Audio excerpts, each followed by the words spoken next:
Accident, Article 12, Paragraph 4 of the Revised Penal Code, Part 2.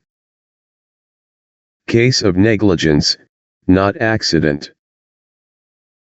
As the two persons fighting paid him no attention, the defendant drew a .45 caliber pistol and shot twice in the air.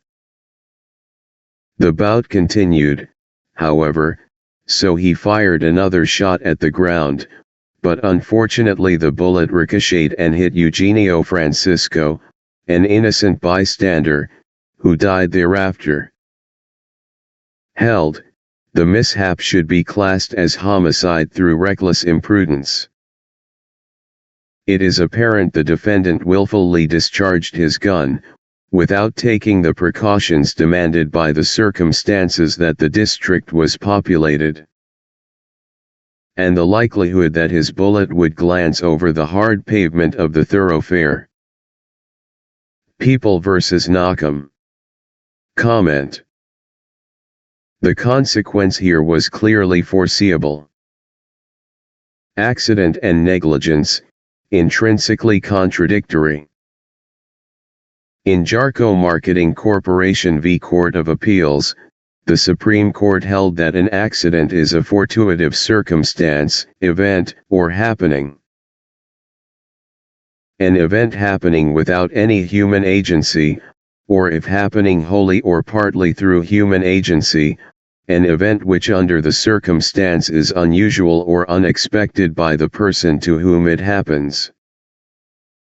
Negligence, on the other hand, is the failure to observe, for the protection of the interest of another person, that degree of care, precaution and vigilance which the circumstances justly demand, without which such other person suffers injury.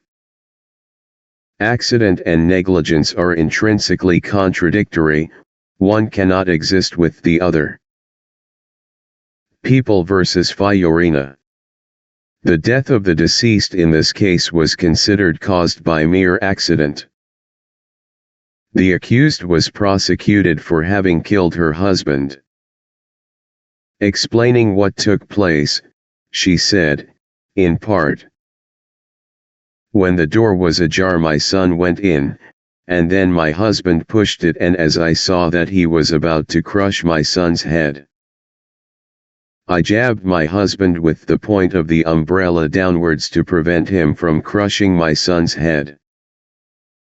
We find nothing improbable in this statement, and if we add to this the absence of any reasonable motive to prompt said defendant to injure her husband, we are compelled to conclude that in thrusting her umbrella in the opening of the door in question, she did so to free her son from the imminent danger of having his head crushed or being strangled.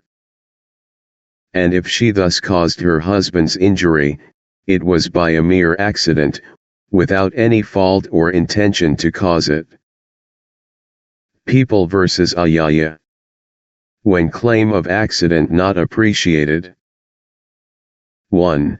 Repeated blows negate claim of wounding by mere accident. People vs. Tayloron. 2. Accidental shooting is negated by threatening words preceding it and still aiming the gun at the prostrate body of the victim, instead of immediately helping him. People vs. Reyes. 3.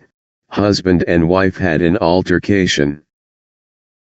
The deceased husband got a carbine and holding it by the muzzle raised it above his right shoulder in an attempt to strike accused wife. She sidestepped and grappled with him for the possession of the gun, and in the scuffle the gun went off, the bullet hitting her husband in the neck. So went the version of the accused. Held. It was difficult, if not well nigh impossible, for her who was frail and shorter than her husband, who was robust and taller, to have succeeded in taking hold of the carbine. For if her husband was to strike her with the butt of the carbine and she sidestepped, he would not have continued to hold the carbine in a raised position. Actual tests during the trial showed that the carbine was not defective and could not fire without pressing the trigger. The absence of any powder burns at the entrance of the wound in the body of the deceased is convincing proof that he was shot from a distance, and not with the muzzle of the gun almost resting on his shoulder or the back of the neck. People versus Sampson. Basis of paragraph 4. The exempting circumstance in paragraph 4 of Article 12 is based on lack of negligence and intent.